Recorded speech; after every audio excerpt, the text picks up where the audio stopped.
అంతేనా? అంతే.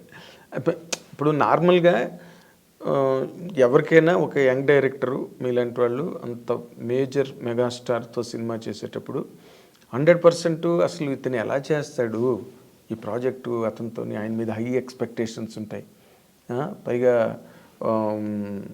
ఆయన రీచ్, ఆయనకున్న రీచ్ వల్ల ఎక్కువ డౌట్లు వస్తాయి జనరల్గా ఇతను ఎలా చేస్తాడు. ఎక్స్పెక్టేషన్స్ అన్నా కానీ రెస్పాన్సిబిలిటీ ఎక్కువ ఉంటుంది సార్. ఎందుకంటే అంత పెద్ద స్టార్ వన్ ఫిల్మ్ చేసిన డైరెక్టర్ని నమ్మి కథ ఇచ్చారు, ఓకే చెప్పారు అంటే అది మనకి చాలా రెస్పాన్సిబిలిటీ పెంచుద్ది.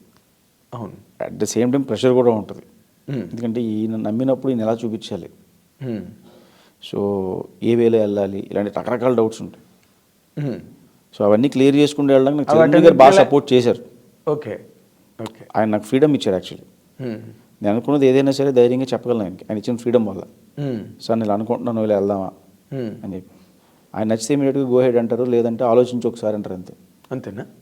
అంటే కథలోని ఆయనకి చెప్పిన తర్వాత అది షూటింగ్ వరకు వెళ్ళే మధ్యలో ఎక్కువ మార్పులు చేర్పులు జరిగినాయా? ఏం లేదండి, నేను డే వన్ ఏం చెప్పానో అదే ఉంది. అంతేనా? ఓకే. లెంత్లో ఎక్కువైతే అవన్నీ ట్రిమ్ చేసాం, పేపర్ మీద ఎడిట్ చేసాం తప్పితే, మేము పేపర్ మీద ఇది అనవసరంగా పడదలే వద్దు ఇలాంటివి తీసాను తప్పితే మేము డే వన్ ఏమనుకుని కథ చెప్పామో అదే ఉంది. ఓకే. అంటే ఇప్పుడు ఆయనకి ఆయన కెరీర్లో జగదేకుడు అతిలోక సుందరి అన్నది one of the best films, there is no doubt. మళ్ళీ ఆయన చేస్తున్నది ఇదే ఫ్యాంటసీ సినిమా ఇంత గ్యాప్ తర్వాత. ఇది ఏ రేంజ్లో ఉండొచ్చండి ఊరికే? అంటే ఒక జనరల్ ఐడియాకి జగదేకుడు అతిలోక Sundari all time great hit. Sir ఏ రేంజ్ అనే దానికి మన దగ్గర మెజర్మెంట్, థర్మామీటర్ మెజర్మెంట్ ఏం లేవు సార్. అది మనం కొలిసి చెప్పలేము. అది అదే టైలర్ టేప్ లేవు. టైలర్ టేప్ వేసి ఇది ఈ రేంజ్ ఉంటుంది, ఇది ఈ రేంజ్ ఉంటుంది, అందరం ఆ రేంజ్ సినిమా చేయాలని చేస్తాం. ఓకే. అది బయటకు వచ్చిన తర్వాత అది కనెక్ట్ అయితే ఆడియన్స్ చెప్తారు ఆ రేంజ్ ఏంటని. అంతే తప్పితే నేను ఈ రేంజ్ సినిమా చేస్తాను అంటే తక్కువైతే చేయవా, ఎక్కువైతే చేయవా, ఒప్పుకోవా? అంతే కదా సార్. ఇప్పుడు 100కి చేస్తానంటాను, 110 అయితే చేయవా, నువ్వు 1000 అయితే చేయవా, ఇంతే చేస్తావా, లేదా తక్కువ చేస్తావా అన్నది ఉంటుంది. ఉండదు.